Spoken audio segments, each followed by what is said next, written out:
आज हम बात करते हैं सर्विकल स्पॉन्डिलाइटिस के बारे में, यानी गर्दन में दर्द होना। अपनी जो बॉडी में 33 वर्टिब्रास हैं, जिसमें 7 वर्टिब्रा सर्विकल के हैं, यानी गर्दन के पोर्शन में। तो उसमें क्या होता है, हर एक वर्टिब्रा के बीच में एक डिस्क होता है। डिस्क यानी स्पॉन्जी टाइप होता है, एकदम जेली लाइक होता है, उतना सॉफ्ट होता है। और इसी तरह C1, C2, C3, C4, C5, C6, C7, तो 7 वर्टिब्रास के बीच में डिस्क होता है। तो वो डिस्क हर एक पेयर ऑफ वर्टिब्रा को, मतलब यानी C1 या C2 है तो उसके दोनों के बीच में 3 जॉइंट्स होते हैं। वो तीनों जॉइंट को जो है कुशन की तरह काम करता है अपना कार्टिलेज। हर जॉइंट के बीच में 2 बोन्स के बीच में कुशन का काम जो है कार्टिलेज करता है। और इसी तरह 2 पेयर ऑफ वर्टिब्रा या 2 जॉइंट को पकड़ने के लिए लिगामेंट्स होते हैं, एकदम सॉफ्ट, इलास्टिक, फ्लेक्सिबल लिगामेंट्स होते हैं। तो ये एक्चुअली कह सकते हैं कि ये जो डिस्क हैं शॉक अब्जॉर्बर की तरह काम करते हैं। जैसे हम लोग बाइक चलाते हैं, कहीं भी कुछ हम्प आता है तो फिर शॉक अब्जॉर्बर उसको स्मूथ कर देता है, सॉफ्ट कर देता है, आराम कर देता है, ऐसे प्रेस होके आराम कर देता है। तो इसी तरह जो है, जो अपना डिस्क है दोनों वर्टिब्रा के बीच में, कभी हम लोग ऊपर से कूदते हैं या ज़्यादा इम्बैलेंस होते हैं तो जो है स्पॉन्ज की तरह संभाल लेता है। अपनी ग़िज़ा सही नहीं है, डाइट सही नहीं है, जिसकी वजह से वो जो कार्टिलेज हैं सूखने, ड्राई होने लगते हैं, सूखने लगते हैं। दोनों जॉइंट के बीच में कुशन की तरह काम करते हैं, वो सूखने लगते हैं। उसकी वजह से जो डिस्क है अंदर, वो डिस्क भी जो है हर्निएटेड होती है, ड्राई होती है, बल्ज होती है, ऐसे बहुत सारे रीजंस हैं, डीजेनरेट होती है।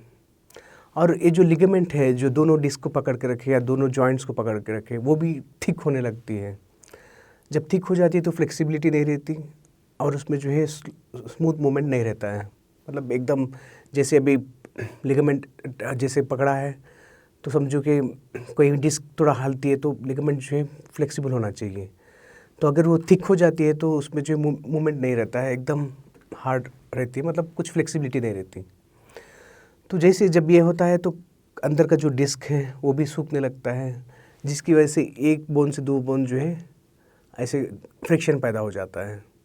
और दोनों जो कार्टिलेज कहा था मैं, दोनों बोन के बीच में जो कुशन की तरह काम करता है, उसके सूखने की वजह से ये जो दोनों बोन हैं वो नर्व रूट कंप्रेशन करते हैं। कोई नस जाती है तो उसको दबाना शुरू होता है, जिसकी वजह से सीवियर पेन होता है।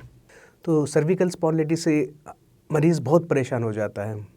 सीवियर नेक पेन होने लगता है, स्टिफनेस होने लगता है, फिर वहाँ से हेडेक शुरू हो जाता है, चक्कर आने लगती है, गिड्डीनेस रहता है। इसी तरह कोई काम करने में मन नहीं करेगा, चिड़चिड़ाहट ज़्यादा रहेगी, हर चीज़ में चिड़चिड़ रहेंगे, थोड़ा भी झुकेंगे तो थोड़ा पोजीशन चेंज करेंगे तो पेन होगा।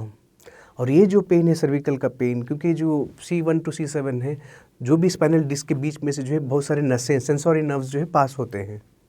अगर वो सेंसोरी नर्व्स में प्रेस होता है, डिस्क कंप्रेस होता है, तो नसों का जो है नर्व सप्लाई जो होता है, जैसे मैं कहा था नर्व इम्पल्स है, सिग्नल्स, वो थोड़ा डिस्टर्ब होने लगते हैं, जिसकी वजह से पेरिफेरल नर्व्स तक नुकसान पहुंचता है। अगर ये जो C1 to C7 के बीच में जो नस निकलती है ये पेरिफेरल नर्व्स में जाती है तो यहाँ तक जो है सिग्नल सेंसोरी नर्व है। जब ये सेंसोरी नर्व कुछ सेंस यहाँ पे लगता है तो यहाँ से ब्रेन को जो है कनेक्शन है जहाँ पे वो इम्पल्स जाता है।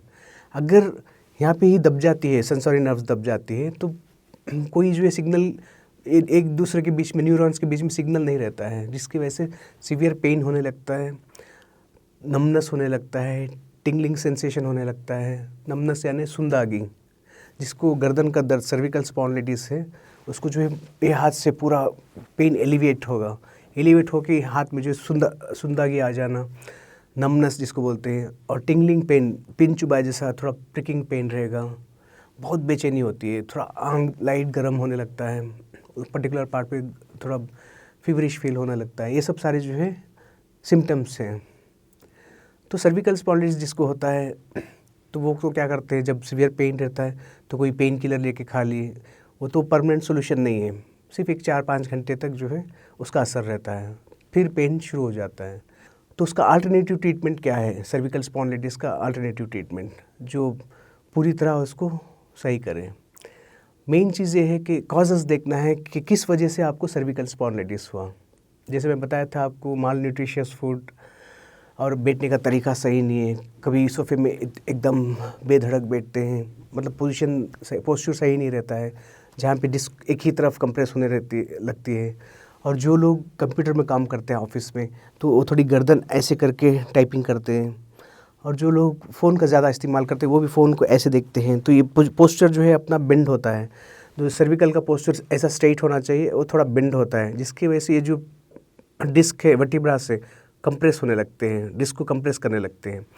तो ये सब जो है काजेस है। और एक काज है कि इंजरी, कभी कोई एक्सीडेंट हो गया, किसी चीज़ से ऑब्जेक्ट से मार पड़ गया, तो वो जो इंजरी अगर वहाँ पे कार्टिलेज डिस्क पे मार लगता है या वर्टिब्रा को मार पड़ के वो वर्टिब्रा थोड़ा मतलब डीजेनरेट, कंप्रेस्ड या डीजेनरेट हो जाता है, तो उसमें भी जो है सर्विकल स्पॉन्डिलाइटिस होने के चांसेस हैं। जैसे बताया था, disc bulge, herniated disc, disc compression, degeneration of disc, ये सारे जो है काजेस हैं सर्विकल स्पॉन्डिलाइटिस के लिए। तो हम लोग जो है अपने हॉस्पिटल में इसका इलाज करते हैं। चंद ऐसी जड़ी बूटियाँ हैं जिसके इस्तेमाल करने से जो डिस्क ड्राई हो गया है, डिहाइड्रेटेड हो गया है, उसको हाइड्रेट करेगा। डिस्क में जो है जेली टाइप, जो बोला था मैं, एकदम सॉफ्ट टाइप स्पॉन्जीनेस रहती है, वो प्रोड्यूस करेगा, जिसके वजह से लुब्रिकेशन शुरू हो जाएगा। उसमें एक जड़ी बूटी है चोप चीनी, जिसे स्माइलैक्स चाइना कहते हैं, और ये है अपना सुरंजान, इसका भी इस्तेमाल करते हैं। और ये है अपना सात कुफ़ी, जिसे साइप्रस ओरोनेटस कहते हैं।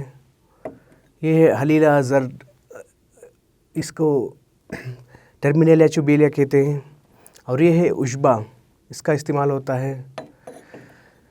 ये भी हलीला है, टर्मिनेलिया चुबुला। और ये है अफ्तीमोन, जिसे ट्रिबुलस टेरेस्ट्रिस कहते हैं।